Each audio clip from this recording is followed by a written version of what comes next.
தேவன் தைரியம் உள்ளவர்களின் தேவன். எப்ப தேவன் உன் கண்ணுக்கு தெரிவார் தெரியுமா? நீ வாழ்க்கையில துணிச்சலா தைரியமா சில முடிவுகளை எடுக்கும் பொழுதுதான் கர்த்தர் முன்னாடி தோன்றும்.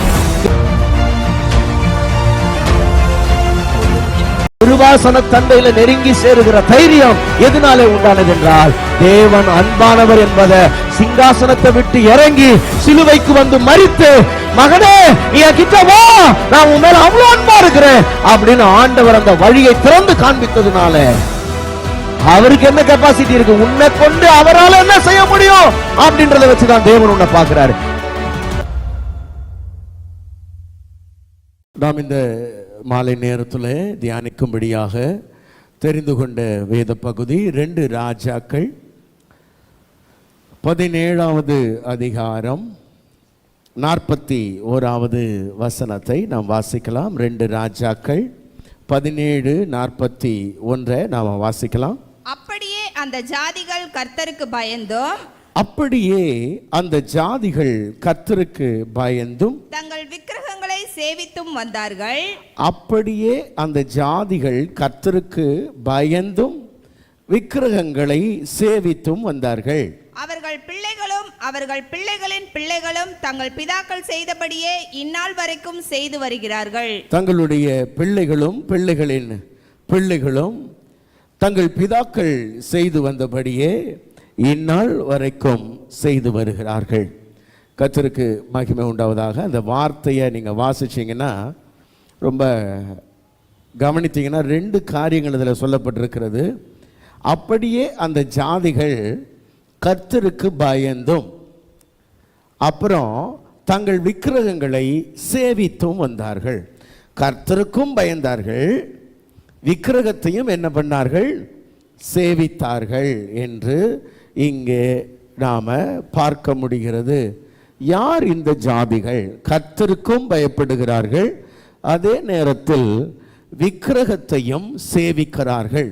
யார் இந்த ஜாதிகள் என்று சொல்லி நாம் இந்த மாலை நேரத்தில் இந்த ஜாதிகளை குறித்து தான் சில காரியங்களை நாம் உங்களோடு கூட நான் பேச விரும்புகிறேன். இந்த செய்தியோட தலைப்பு சமாரியாவின் ஜாதிகள் அல்லது சமாரியாவின் தேவன் என்று இந்த செய்திக்கு ஒரு தலைப்பு கொடுக்கலாம். சமாரியாவின் ஜாதிகள் அல்லது சமாரியாவின் தேவன்.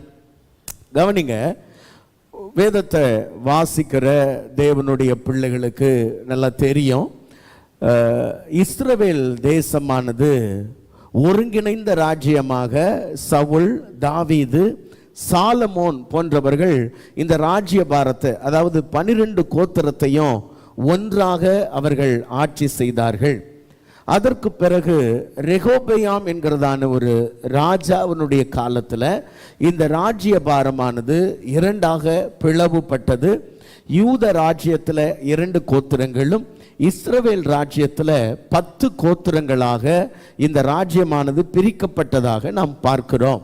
இப்படி பிரிக்கப்பட்டதான இந்த ராஜ்யங்கள் வழி வழியே யூதாவில் தாவீதின் வம்சத்திலிருந்து ராஜாக்கள் வந்து கொண்டிருந்தார்கள். இஸ்ரவேலில் வேற வேற கோத்திரங்கள்லேருந்து ராஜாக்கள் வந்தார்கள். இப்படி இஸ்ரவேல் கோத்திரத்தில் வந்த அந்த ராஜாக்கள், அந்த இஸ்ரவேல் ராஜாக்கள் வழியில் வந்தவங்களில் கடைசியாக ஓசேயா என்கிறதான ஒரு ராஜாவினுடைய காலத்தில் இந்த இஸ்ரவேல் ஜனங்களை அசீரியா ராஜா என்ன பண்ணிட்டார்னா சிறைப்பிடிச்சுக்கிட்டு போயிட்டார். ஏன் அப்படி சிறைப்பிடிச்சுக்கிட்டு போனார் அப்படின்றதுக்கான காரணம் இந்த 17ஆம் அதிகாரத்தில் ரொம்ப தெளிவாக சொல்லியிருக்கிறாங்க. ஆண்டவருடைய ஜனங்க ஆண்டவருடைய வார்த்தையை கொஞ்சம் கூட கேட்கல, ஆண்டவருடைய வசனத்துக்கு கொஞ்சம் கூட என்ன பண்ணலன்னா செவி கொடுக்கல. அவங்க வாழ்க்கையெல்லாம் விக்கிரக ஆராதனையும் முரட்டாட்டமோ தேவனுடைய வார்த்தைக்கு செவி கொடுக்காம தங்களுடைய இருதயத்தை கடினப்படுத்துகிறதுமா அவங்களோட வாழ்க்கை அப்படி போயிட்டே இருந்துச்சு. ஆண்டவர் பல முறை தன்னுடைய ஊழியக்காரர்களை அனுப்பி அனுப்பி அனுப்பி அவர்களை எச்சரித்து புத்தி சொல்லி மனம் திரும்பும்படி அவர்களுக்கு ஆலோசனை கொடுத்து கொண்டிருந்தும் தங்களுடைய வழிகளை அவங்க நேராக்கி கொள்ள வேண்டும் என்று அவங்க நினைக்கவே இல்லை. ஆகவே அந்த நேரம் கிடைச்சா வீட்டில் போய் அந்த 17ஆம் அதிகாரம் முழுவதுமாக வாசிங்க. குறிப்பாக 6வது வசனத்திலிருந்து 20வது வசனம் வரைக்கும், 6வது வசனத்திலிருந்து 20வது வசனம் வரைக்கும் ஒரு நீட்டா இந்த இஸ்ரவேல் ஜனங்க என்னெல்லாம் தப்பு பண்ணாங்க, ஆண்டவர் ஏன் அவங்களோட வாழ்க்கையில சிறையிருப்பை அனுமதிச்சார் அப்படின்ற ஒரு பெரிய பட்டியலை இந்த புஸ்தகத்தினுடைய ஆசிரியர் என்ன பண்றாருன்னா நமக்கு டீட்டெயிலாக கொடுக்கறத நம்ம பார்க்க முடியும். 2-3 வசனங்களை வேணா நம்ம வாசிக்கலாமா? தயவு செய்து நீங்க வாசிங்க பார்க்கலாம். 7வது வசனத்தை வாசிக்கிறீங்களா? 17:7. எகிப்தின் ராஜாவாகிய பார்வோனுடைய கையின் கீழ் இருந்த தங்களை எகிப்து தேசத்திலிருந்து வரப்பண்ணின தங்கள் தேவனாகிய கர்த்தருக்கு விரோதமாக தேவனாகிய கர்த்தருக்கு விரோதமாக இஸ்ரவேல் புத்திரர் பாவம் செய்து அந்நிய தேவர்களுக்கு பயந்து நடந்து, கவனிங்க, கர்த்தருக்கு விரோதமா பாவம் செய்து அந்நிய தேவர்களுக்கு பயந்து நடந்து, அந்நிய தேவர்களுக்கு பயந்து நடந்து அந்நிய தெய்வங்களுடைய எல்லா வழிபாடுகளிலும். 8வது வசனம் இப்படி சொல்லுகிறது, இங்க பாருங்க, இஸ்ரவேல் ராஜாக்களின் புத்திரருக்கு முன்பாக துரத்தின ஜாதிகளின் வழிபாடுகளிலும், ஆமா, அந்நிய ஜாதிகளுடைய வழிபாடுகளிலும் இஸ்ரவேல் ராஜாக்களின் வழிபாடுகளிலும் அவங்க என்ன பண்ணாங்களா? நடந்து கொண்டிருந்தார்கள் என்று வாசிக்கிறோம். 9வது வசனத்துல செய்யத்தகாத காரியங்களை அவர்கள் செய்தார்கள், பட்டணங்கள்ல விக்கிரக தோப்புகளை அவங்க உண்டாக்கினாங்க அப்படின்னு சொல்லிட்டு நீங்க பாத்தீங்கன்னா அப்படியே வழி வழியா அப்படி சொல்லிக்கிட்டே வர்றார். விக்கிரகங்களை உண்டாக்குனாங்க, விக்கிரகங்களை சேவிச்சாங்க. அப்புறம் தீர்க்கதரிசிகள் சொல்றதை அவங்க கேட்கல. 13வது வசனத்துல வாசிங்க பார்க்கலாம். 13ல, நீங்கள் உங்கள் பொல்லாத வழிகளை விட்டு திரும்பி நான் உங்கள் பிதாக்களுக்கு கட்டளையிட்டதும் என் ஊழியக்காரராகிய தீர்க்கதரிசிகளை கொண்டு உங்களுக்கு சொல்லி அனுப்பினதுமான நியாய பிரமாணத்தின்படி எல்லாம் என் கற்பனைகளையும் என் கட்டளைகளையும் கைக்கொள்ளுங்கள். பாருங்க, அப்படி எல்லாம் சொல்லியும் தீர்க்கதரிசிகளுடைய பேச்சையெல்லாம் அவங்க என்ன பண்ணலன்னா கேட்காம அவங்க என்ன பண்றாங்க? நீங்க 17வது வசனத்துக்கு வந்துட்டீங்கன்னா அங்க நீங்க பாருங்க, அவர்கள் தங்கள் குமாரரையும் தங்கள் குமாரத்திகளையும் தீக்கடக்க பண்ணி நெருப்பு மெரிக்க வச்சு, இங்க பாருங்க, அந்நிய தெய்வ மார்க்கத்துல ஃபுல்லா மூழ்கிட்டாங்க இந்த இஸ்ரவேல் ஜனங்க. தீக்கடக்க பண்ணி குறி கேட்டு போய் ஜோசியம் பார்த்து, அங்கங்க போய் நாள் குறிச்சு நேரம் குறிச்சு ஜோசியம் பார்த்து நிமித்தம் பார்த்து கர்த்தருக்கு கோபம் உண்டாக்க அவர் பார்வைக்கு பொல்லாப்பானதை செய்கிறதற்கு தங்களை விற்று போட்டார்கள். இத முழுசா செஞ்சதனால கர்த்தர் தம்முடைய முகத்தை இந்த இஸ்ரவேல் ஜனத்தை விட்டு மறைத்தார்னு 20வது வசனத்துல சொல்லுது. மறைச்சு இந்த ஜனங்களை சிறையிருப்புக்கு ஒப்பு கொடுத்துட்டார். இது முதல்ல நடந்தது.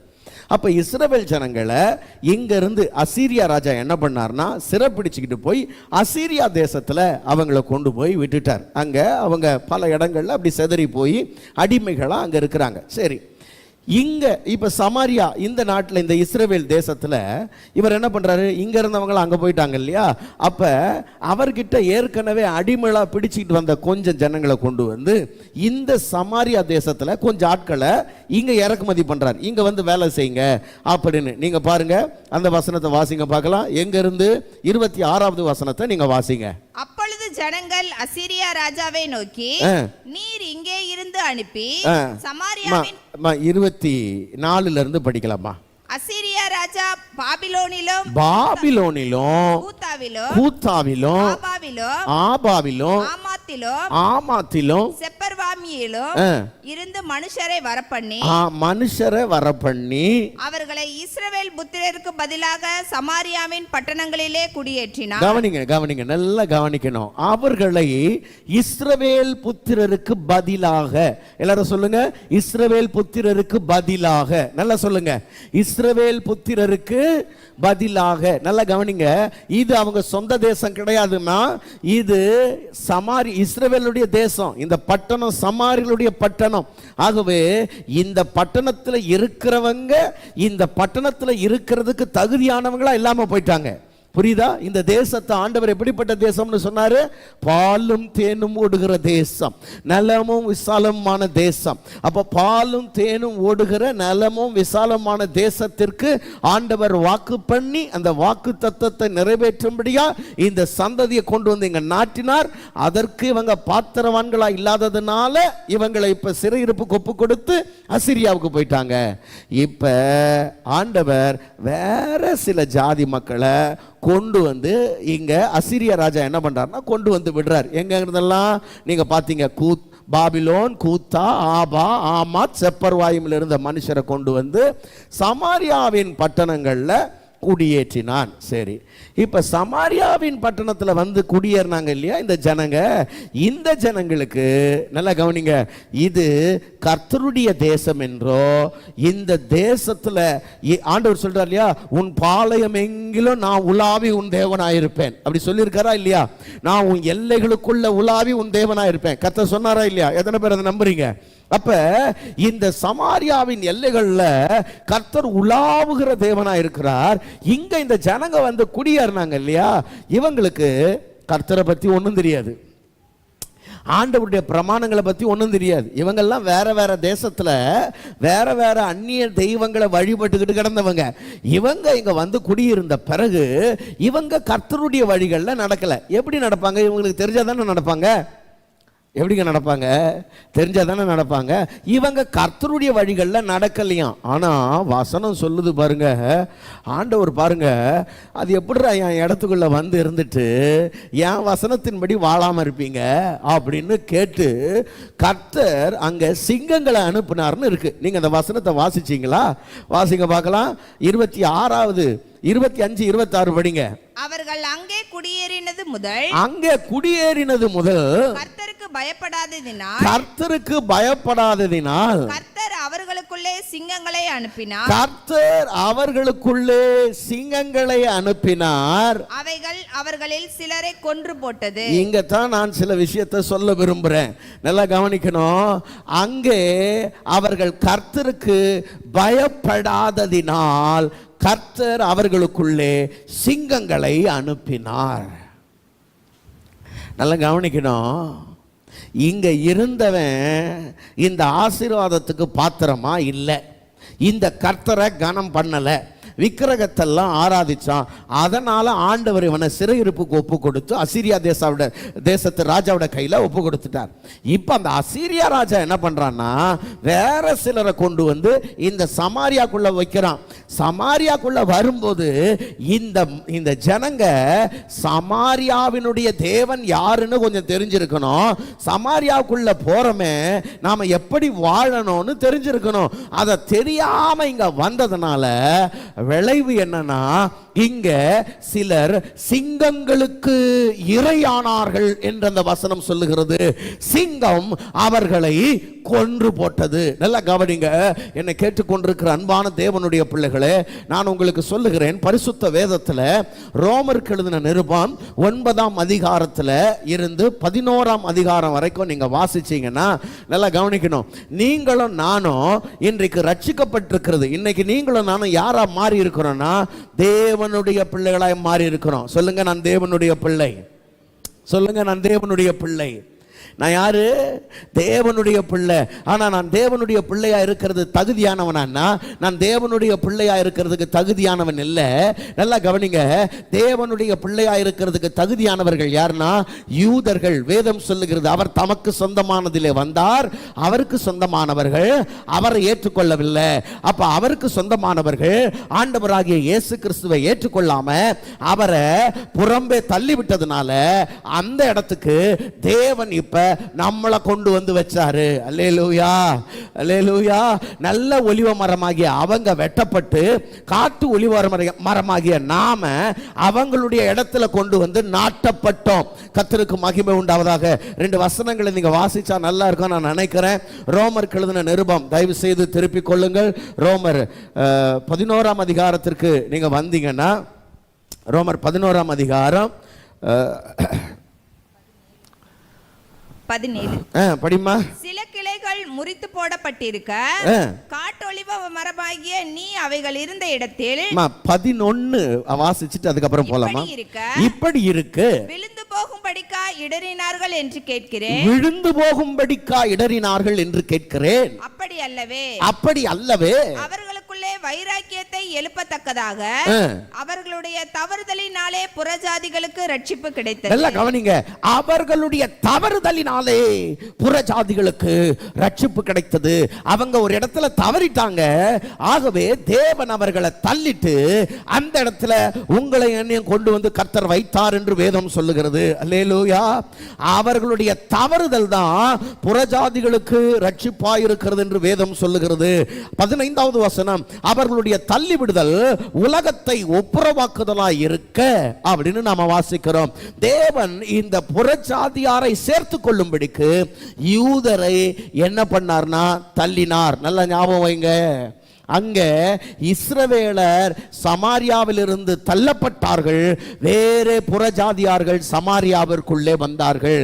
யூதர்கள் தள்ளப்பட்டார்கள், யூதருடைய ரட்சிப்பு புறஜாதியாராகிய உங்களுக்கும் எனக்கும் உண்டாயிருக்கிறதாக நாம் பார்க்கிறோம். சரி, இப்ப புறஜாதியாராகிய நாம யூதருடைய இடத்துல இப்ப நாம வந்திருக்கிறோம் இல்லையா?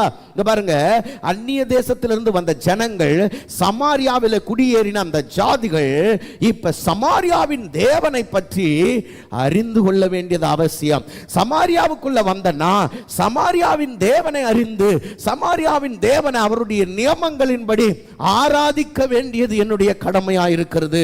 தேவனை சரியாக புரிந்து கொள்ளுவதும் அவரை அறிந்து கொள்ளுவதும் அவரை ஆராதிப்பதும் சகலமும் தேவனுடைய நியமங்களின்படி இருக்க வேண்டும் என்று தேவன் விரும்புகிறார். அப்படி செய்யாத பட்சத்தில் இந்த கர்த்தருக்கு பயப்படாதபடியினாலே தேவன் அவர்களுக்குள்ளே சிங்கங்களை அனுப்பினார் என்று நாம் வாசிக்கிறோம்.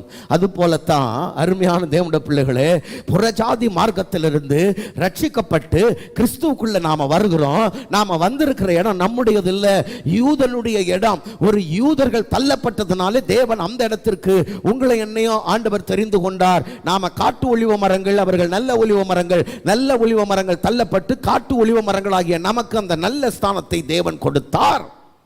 அப்படியானா இந்த நான் பெற்றிருக்கிற இந்த ஸ்தானம், தேவன் எனக்கு கொடுத்திருக்கிற இந்த அழைப்பு எவ்வளவு விலையேற பெற்றது, எவ்வளவு விசேஷமானது, இந்த தேவன் எவ்வளவு உன்னதமானவர், அவருடைய கிருபையும் இரக்கமும் தயவும் காருண்யமும் எத்தனை மேன்மையானது என்பதை நீங்களும் நானும் புரிந்து கொள்ளாவிட்டால், நான் சொல்றேன், சிங்கம் அவர்களை மாத்திரம் பட்சிக்காது.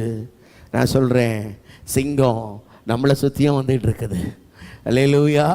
உங்கள் எதிராளியாகிய பிசாசானவன் கர்ச்சிக்கிற சிங்கம் போல எவனை விழுங்கலாமோ என்று வகை தேடி சுற்றி திரிகிறார்.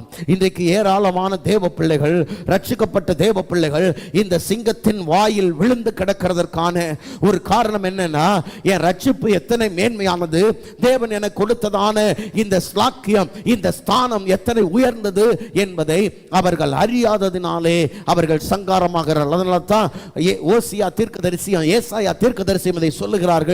என் ஜனங்கள் அறிவில்லாமையினாலே சங்காரமாகிறார்கள், என் ஜனங்கள் அறிவில்லாமையினாலே சிறைப்பட்டு போகிறார்கள் என்று வேதம் சொல்லுகிறது. அப்ப நல்லா கவனிக்கணும் அருமையான தேவ பிள்ளையே, நீ எப்ப ரட்சிக்கப்பட்டியோ அப்ப ஒன்னு தெரிஞ்சுக்கணும், இந்த கர்த்தரனா ஆராதிக்கணும். இந்த கர்த்தர் யார், இவரை எப்படி சேவிக்க வேண்டும் என்பதை பற்றிய ஒரு தெளிவான புரிதல் எனக்கு உண்டாயிருக்க வேண்டியது அவசியமா இருக்கிறது. அல்லேலூயா, அல்லேலூயா. அப்ப நல்லா கவனிங்க, நாம் எல்லாம் பல ஜாதியான மக்கள், வேற வேற குடும்ப பின்னணியில இருந்து வந்திருக்கிறோம். நாம இந்துக்கள்ல இருந்து வந்திருக்கிறோம், இஸ்லாமியர்கள்ல இருந்து வந்திருக்கிறோம், புத்த மதத்துல இருந்து வந்திருக்கிறோம், வேற வேற மொழி பேசுற வேற வேற ஜாதி பின்னணியில இருந்து வந்திருக்கிறோம். நம்முடைய குலதெய்வங்கள் வேற, நம்முடைய குடும்ப பின்னணிகள் வேற, நம்முடைய கலாச்சாரங்கள் வேற, எல்லாம் வேற.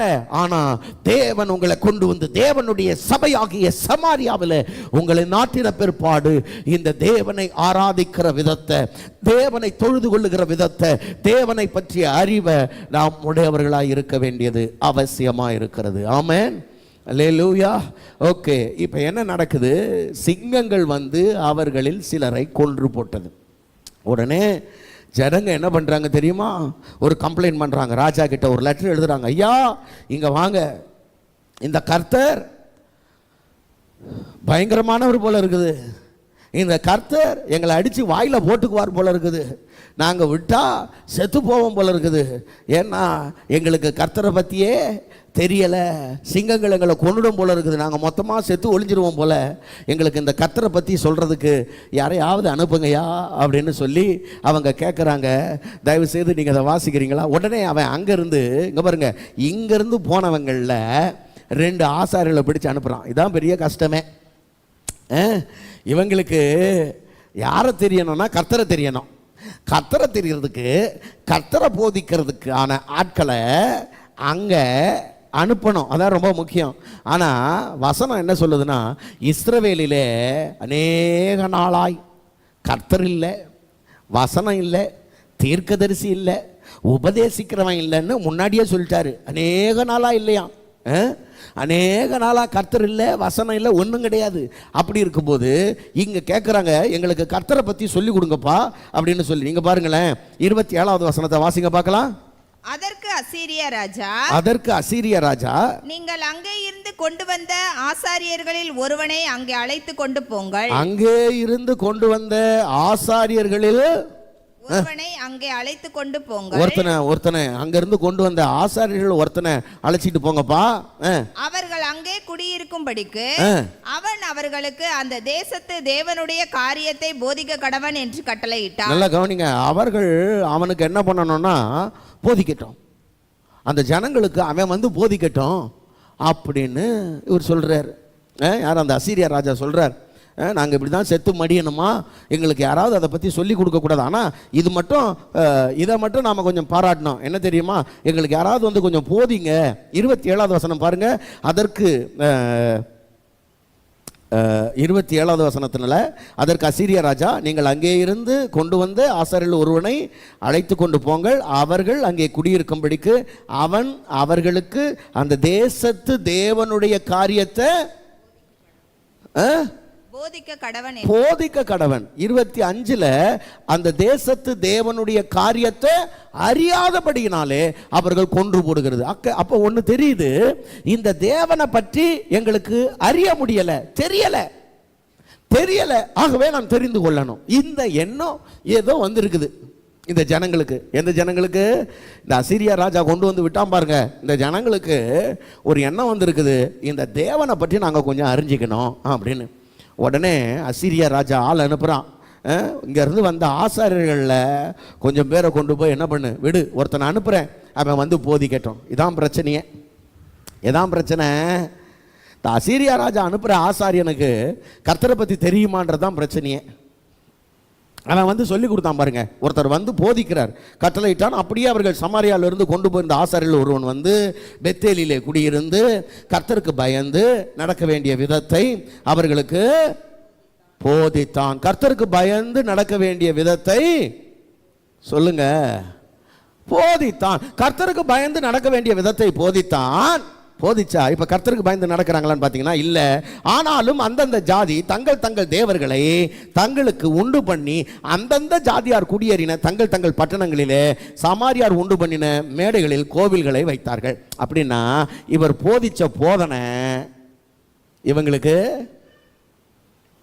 என்னாச்சு? உள்ள போச்சா? போகல. அப்ப 2வது முக்கியமான காரணம் என்னன்னா, இப்போ போதிக்கிற போதகர் என்ன போதிக்கிறாருன்றது ரொம்ப முக்கியம். இந்த போதகருக்கே தான் கர்த்தரை தெரியலையே, அப்புறம் இவர் எங்க கர்த்தரை போதிப்பார்? இந்த ஜனங்க என்ன கேட்கிறாங்கன்னா, எங்களுக்கு கர்த்தரை போதிக்கிறதுக்கு ஒரு ஆளை அனுப்புங்கன்னு கேட்கிறாங்க. அவன் சொல்றான், இங்க இருந்து கூட்டு வந்த ஆசாரியர்களை கொண்டு போய் விடுறா, அவன் போதிப்பான்னு. நான் சொல்றேன், இங்க இருக்கிற ஆசாரியன் ஒழுங்கா போதிச்சிருந்தான்னா இவன் வழி விலகியா போயிருக்க மாட்டானே. இங்க இருக்கிற ஆசாரியர்கள் எப்படிப்பட்டவங்களா? எரோபெயாம் காலம் தொடங்கி, நல்லா கவனிக்கணும், எரோபெயாம் காலம் தொடங்கி இந்த ஆசாரியர்கள் எப்படிப்பட்டவங்க தெரியுமா? எரோபெயாம் வசனம் சொல்லுது, ஜனத்தில் ஈனமானவர்கள் எல்லாம் எடுத்துட்டு வந்து என்ன பண்ணிட்டான்? ஆசாரியர்கள் என்று சொல்லிட்டான். 2 கன்றுக்குட்டிகளை உண்டாக்கி ஒன்றை பெத்தேலிலும் ஒன்றை தானிலும் ஸ்தாபிச்சு, இதுதான் கர்த்தர், இதை நீங்க ஆராதிங்கன்னு சொன்னா அந்த கன்றுக்குட்டிகளுக்கு பலி செலுத்துறதுக்கு ஒரு கூட்ட ஆசாரியர்கள் எழுந்து போய் இதுதான் கர்த்தர், இதை ஆராதிக்கணும் பலி செலுத்தின ஆசாரியர்கள் தானே அங்க இருந்த ஆசாரியர்கள். ஏங்க, கண்ணுக்குட்டிய கர்த்தர்னு காண்பிச்ச இந்த ஆசாரியர்கள் எப்படி வந்து ஜனங்களுக்கு சரியான கர்த்தரை காண்பிப்பாங்க?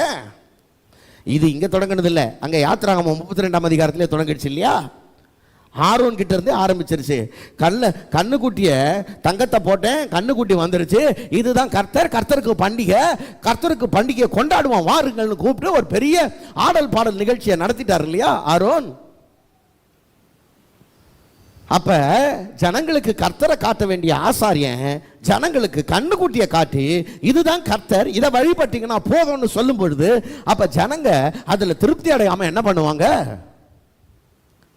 அவ நல்லா கவனிங்க அருமையான தேவனுடைய பிள்ளைகளே, கர்த்தரை அறியாத ஆசாரியர்கள். அதனால தான் வேதம் ரொம்ப அழகா சொல்லுது, இஸ்ரவேலிலே அந்நாளிலே வேதம் இல்லை, உபதேசிக்கிறதுக்கு ஆசாரியம் இல்லை. ஆசாரியம் இல்லாததுனால தான் ஜனங்க வழி விலகி போயிடுறாங்க. என்னை கேட்டுக்கொண்டிருக்கிற அருமையான தேவனுடைய பிள்ளைகளே, இன்றைக்கு இந்த மாலை வேளையில் கர்த்தரை கர்த்தராக காண்பிக்கிற ஆசாரியர்கள் இந்த நாட்களில் ரொம்ப குறைவு. நாம் பல ஜாதியான மார்க்கத்திலிருந்து இங்கே கிறிஸ்துவிடத்தில் வந்திருக்கிறோம். கிறிஸ்துவிடத்தில் வந்திருக்கிற நமக்கு இங்கே கிறிஸ்துவை காண்பிக்கிற ஆசாரியர்கள் மிகவும் சொற்பம். கிறிஸ்துவை கிறிஸ்துவாக காண்பிக்கிற ஆசாரியர்கள் மிகவும் சொற்பம். ஏனென்றால் அவர்களுக்கு ஏற்ப அவர்களுக்கு பிரியமானபடி அல்லது அவங்களுக்கு தோன்றுகிறபடி அவங்க சமயங்களுக்கு ஏற்றபடி கிறிஸ்துவை மக்களுக்கு காண்பிக்கிறதற்கு நாம் பழகிவிட்டோம். நான் சொல்லியிருக்கேன் இல்லையா உங்களுக்கு, ஒரு நாள் நம்ம குரூப்பில் ஒரு ஃபோட்டோ வந்துச்சு. இயேசு கிறிஸ்து ஒவ்வொரு தேசத்துலையும் எப்படி இருப்பார் அப்படின்னு அந்த ஃபோட்டோவில் இருந்தது. சைனாவில் இருக்கிற இயேசு கிறிஸ்துக்கு மூக்கு சப்பையாக தான் இருக்குது பாருங்க. ஆப்பிரிக்கா இயேசு கருப்பாக இருக்கிறார். ஆமாம், கொஞ்சம் ஆசியாவில் இருக்கிற இயேசு கொஞ்சம் நம்மள மாதிரி அழகாக இருக்கிறார். ஸ்தோத்திரம், அல்லேலூயா. ஆமாம், ஒவ்வொரு கலர் கலராக இயேசு. பிலிப்பைன்ஸில் இருக்கிற இயேசு, கொரியாவில் இருக்கிற இயேசு, ஜப்பானில் இருக்கிற இயேசு, ஒவ்வொரு தேசத்துக்கும் ஒவ்வொரு இயேசு. ஆனால் இயேசுவை வேதத்தில் அப்படி பார்க்க முடியாது. வேதத்தில் எல்லா தேசத்துக்கும் ஒரே ஒரு இரட்சகர், உலகத்தின் பாவத்தை சுமந்து தீர்க்கிற தேவ ஆட்டுக்குட்டி அவர். அப்ப அப்படிப்பட்ட தேவனை காண்பிக்கிற ஆசாரியர்கள் இன்றைக்கு தேவை. அப்படி காண்பிக்கிற ஆசாரியர்கள் இன்றைக்கு ரொம்ப குறைந்து போயிருக்கிறார்கள். அருமையான தேவனுடைய பிள்ளைகளே, மல்கியா தீர்க்கதரிசி அதனால தான் சொல்றாரு, ஆசாட உதடுகள் அறிவை காக்க வேண்டும், அப்படியே வாயிலே ஜனங்கள் வேதத்தை தேடுவார்களே என்று அவர் நமக்கு சொல்லுகிறார். ஆகவே வேதத்தை கர்த்தரை கர்த்தராக காண்பிக்கிற ஆசாரியர்கள் இன்றைக்கு நமக்கு தேவை. கர்த்தரை தங்களுக்கு ஏற்றபடி, தாங்கள் விரும்புகிறபடி, தாங்கள் விரும்புகிற தேவனாக ஜனங்களுக்கு காட்டுறது பாருங்க. கர்த்தரை பயமுறுத்துகிற கர்த்தராக இல்லைன்னா, கர்த்தரை எப்பொழுதுமே இந்த பூமிக்குரிய நன்மைகளை மாத்திரம் வழங்குகிற கர்த்தராக இல்லைன்னா, கர்த்தரை ஒரு பொம்மையாக அல்லது ஒரு தெய்வம், ஒரு மதத்திற்கான ஒரு தெய்வமாக காண்பிக்கிறதற்கு இன்றைக்கு மிக திரளான ஆசாரியர்கள் கூட்டம் தயாராக இருக்கிறது. நான் சொல்றேன் அருமையான தேவனுடைய பிள்ளைகளை, நீங்க யாராவது ஊழியம் செய்யும் பொழுது, உங்களுக்கு ஊழியம் செய்யறதுக்கு ஒரு வாய்ப்பு கிடைக்குது. சின்னதாக ஒரு சண்டே ஸ்கூல் நடத்துறீங்க, கேர்சல் நடத்துறீங்க, ஒரு சின்ன கூட்டத்தில் பேசுறீங்க, ஒரு நாளும் கர்த்தரை நாம விரும்புகிறபடி காட்டக்கூடாது. கர்த்தர் யாரோ கர்த்தரை அப்படியே தான் காட்டணும். Praise God. Amen. தேவனிடத்தில் யாதொரு வேற்றுமையின் நிழலும் இல்லை, எந்த மாறுதலும் அவரிடத்தில் இல்லைனா, எந்த மாறுதலும் இல்லாம தேவனை காண்பிக்கிறதற்கு நாம் தயாராக இருக்க வேண்டும். ஆராதனை நேரங்கள்: ஞாயிறு காலை 7 மணி, மாலை 6:30 மணி. எங்களை தொடர்பு கொள்ள வேண்டிய தொலைபேசி எண்கள் 92-831-60-662, 98-406-72-355. எங்களை தொடர்பு கொள்ள வேண்டிய முகவரி: அகாப்பே சபை, எண் 189, EH ரோட், கொருக்குப்பேட்டை, சென்னை 6,21,000.